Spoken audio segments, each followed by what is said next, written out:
So when I came into the 21st Century Gallery and I saw Julie Mehretu's work, I was really asked in a way to stop and look at it.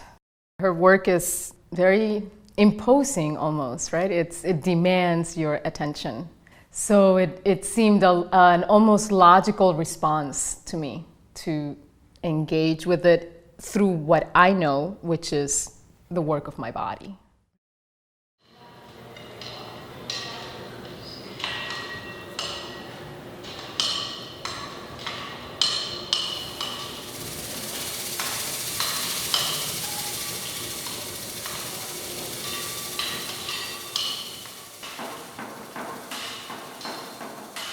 When I started working with Mehretu's piece, it meant that I had to look at it from different perspectives, right? And one was formal, a reading that was about lines and curves and dots and color and energy, layers, right? Those to me were formal things that were jumping at me and that had immediate physical connections.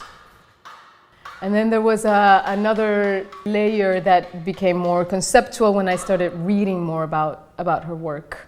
You know, ideas of mapping, of the stadium or the political arena as a metaphor of a place that we gather for very highly emotional experiences of winners and losers, of celebration and defeat, of ecstasy and war and violence and death.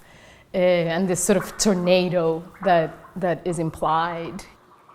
And then I also had to look at it personally in terms of what do I feel? What does it evoke in me? Being overwhelmed, like I am overwhelmed by the piece. I am overwhelmed by the amount of layers, by the amount of information, by the amount of what seems like almost a violent, aggressive experience. As a mover and as a dancer, then I wanted to explore how do I get to that place of exhaustion, and what does that say to my body, and what then my body says back.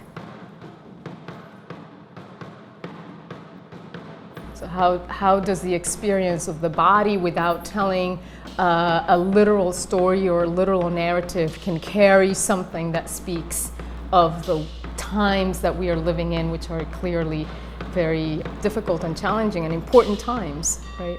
In which so much is at stake, you know, politically, environmentally, socially, spiritually.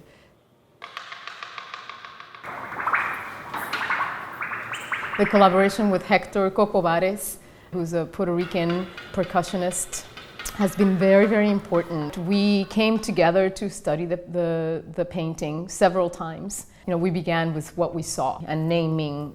As things were evoked for me physically, then what did it evoke for him sound-wise, instrument-wise. We went to the studio after we studied the painting together, and I would move without music and he would play without movement. So we got to kind of experience what was called for from each other, and then we would start working together. So we did that quite a bit, this listening to each other.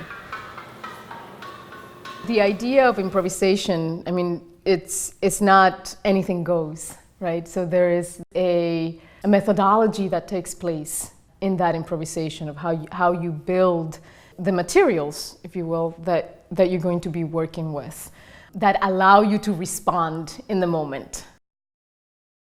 This accumulation begins to build a language, taking then that language that I don't know yet the sentences or the paragraphs of, right? So taking that language and then in that final improvisation, seeing how it is that it's going to organize itself. And that's where where the crux of the improvisation kind of happens, is in its organization in the moment.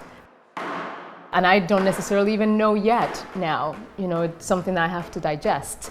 But what is revealed through that I wasn't fully aware of, that was present there. That approach for me was very intentional in a response to Mehretu's work of thinking of improvisation as a very important act in terms of how to be in society, how to be in the world. That it's a creative endeavor, and it's one that requires a complete presence and requires knowledge of the past, an awareness of the present, and a willingness for the future. Right? And so I see that as in conversation with her work.